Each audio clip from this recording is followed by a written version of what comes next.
All right, we're gonna start over here with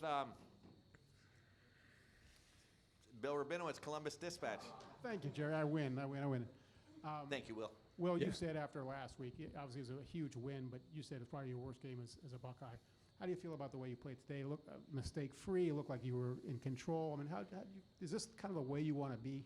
Yeah, I wouldn't say mistake-free. If you look at the stats, you could say mistake-free and turnover-free, but definitely not mistake-free.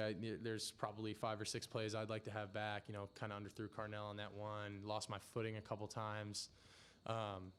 But overall, to come out of it, 21-26. That's solid, and I'm proud of how I took care of the ball today, and that's a big emphasis for us. So coming off after last week, this is a solid performance, but not perfect by any means, and I still got a lot of stuff to clean up. So that's how I like to approach these things. I'm never satisfied. Over to the left, Jeff Gilbert, Press Pros. Jeremiah, today he's got all these records now, breaking Cris Carter's records. Surprised at all that he could do this year from when you saw him at first?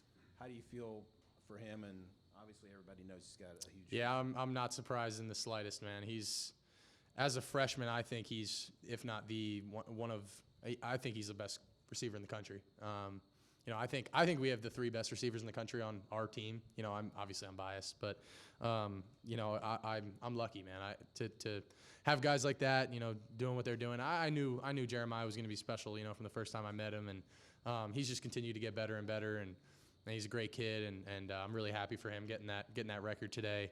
But nobody really was shocked. Everyone was kind of like, oh yeah, JJ's just kind of doing his thing again, and he's unbelievable. So I'm happy for him, and he's just going to continue to get better and better.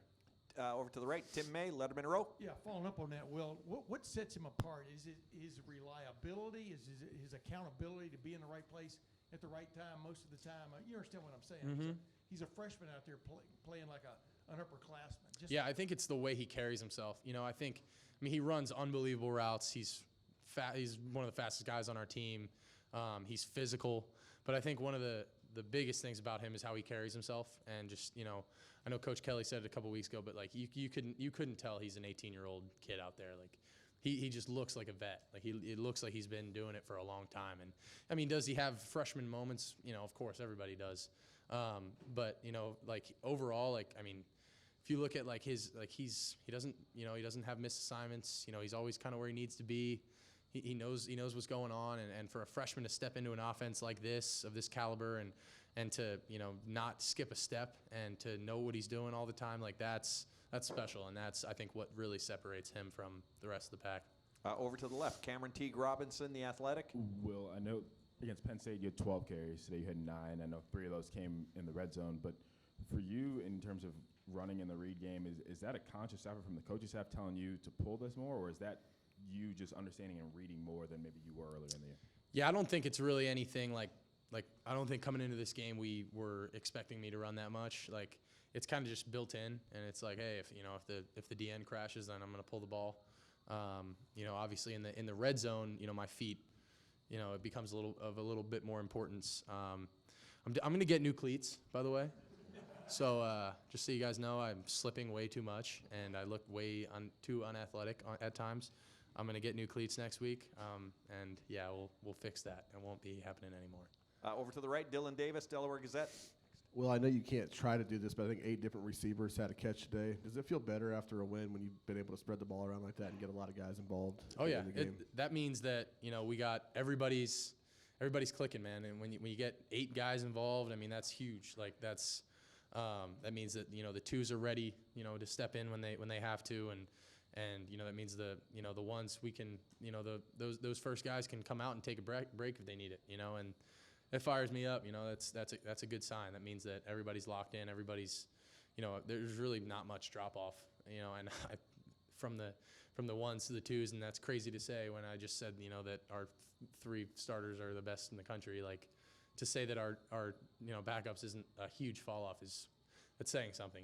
We got a lot of talent in that room, and the tight ends. I think the tight ends are doing some really good things too. So yeah, it's encouraging, and we want to be playing our best football in November. And I think today was a good step. Got to learn from some things and just keep it going.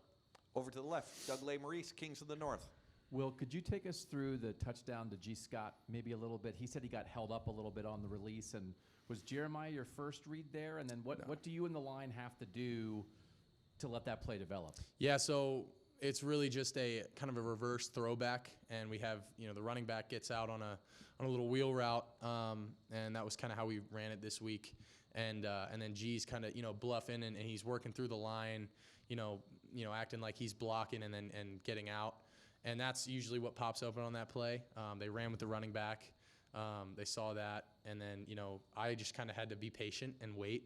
And I was kind of sitting there like, man, like this is taking a little while. But then all of a sudden he popped loose. He got held up by a couple different guys. But credit to the O-line for holding up. I mean, they know on that play that they have to hold up for a little longer. It could take the tight end a couple seconds to get out there. But he got out and he did a great job, selling that it was that he was blocking and he did the rest and got in. Over to the right, Brendan Gulick, Buckeyes Now on Sports Illustrated. Will, a couple of weeks ago, you were coming out of a bye. Nebraska was coming off a 50-point loss, and maybe there were some moments where the offense was a little flat. Obviously, an emotional win last week, but you're playing a team this week that hasn't had a great season. Ryan talks all the time about leaving no doubt. Can you speak to the urgency this week as you guys tried to prepare for a game and put a really good effort, forward, even though a team was 1-7 coming in? Yeah, that was something we stressed all week was, it's not about them. It's about us. And it doesn't matter who walks out there across from us. We have to be who we are. And we can't just say that we're the hardest playing team in the country and that we're going to leave no doubt and then do it sometimes. We have to do it all the time. And we did that at Penn State. I mean, I think we came out there with energy, intensity. It wasn't perfect. I didn't play my best game, but we scrapped it out and we got it done. But that was the thing that we came through this week saying, like, we need to have that edge every single week, and that has to be who we are and not just what we do from time to time.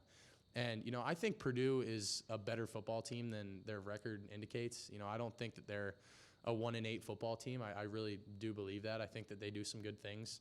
They've struggled a little bit this year, but like we said, like, it's not about them, it's about us. And if we're going to be who we say we are, and we're going to be the baddest team in the country, like, we have to be that every single week.